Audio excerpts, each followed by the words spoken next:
something from me, but I had not imagined this. It hurts my heart to know you are in such pain that you would leave your home." Mila swallowed. "I dealt with my pain, but my cat can't deal with hers." "Well, of course you dealt with it. You are not only a Devereaux, you have Ivanov blood. That makes you strong, tough.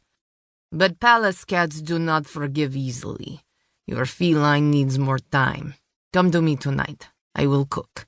We will talk." "Can't. I'm working at the club tonight." Turning away from the mirror, Mila allowed her eyes to drift across the framed and hung portraits and posters of various artists and bands who'd performed at the shifter club in which she sat.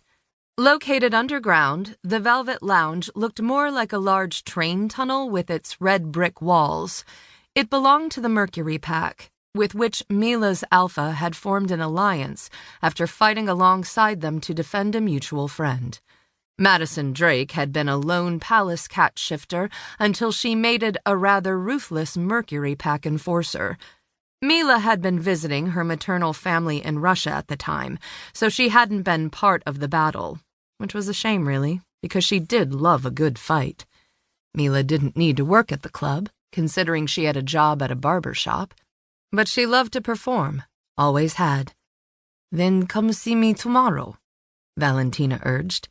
"I understand why you have not told Joel the truth, but he has a right to know and decide for himself if—" "No," Mila clipped.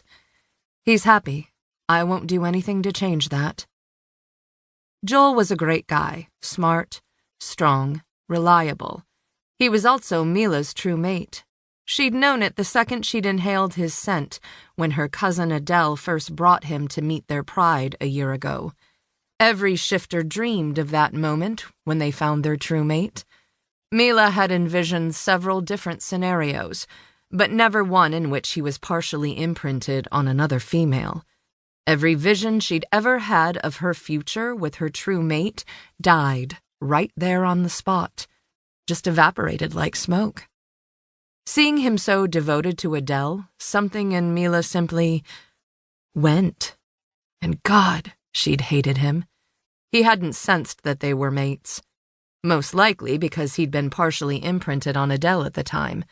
Thankfully, Adele had joined his Canadian pride, which meant that Mila hadn't been forced to watch the couple grow closer and closer until finally their bond formed fully. It had also given Mila the space to come to terms with the fact that she'd never have her true mate. It had been a lot like grieving. He wasn't dead, but Mila had had to mourn what she'd never have. So there had been shock, anger, numbness, depression, and eventually acceptance. The hate had fizzled away because she couldn't truly begrudge him happiness. Her cat, however, still struggled to find peace. The way the feline saw it, their mate had chosen another female over them. It was the ultimate betrayal.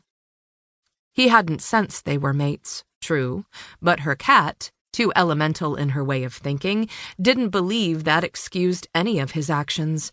And when he and Adele transferred to Mila's pride a month ago, her cat lost her mind.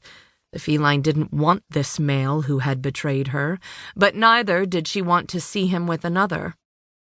What made it harder was that Joel sought Mila out, liked to talk to her, liked to hear her thoughts on things. Of course, he didn't know why he was subconsciously driven to seek Mila out, and she had no intention of telling him and fucking with his head. Still, even though she'd made her peace with the situation, it wasn't easy to see him committed to another female, and she knew she'd find it hard to watch him and Adele start a family, something the couple were eager to do. "Choosing you over Adele would save him pain in long run," said Valentina. "She is weak. You know how I despise weakness." Mila sighed. Adele is sweet and kind. Yes. Weak. Well, Joel loves her. There would be no point in Mila trying to win him anyway. For one thing, her cat would never accept him.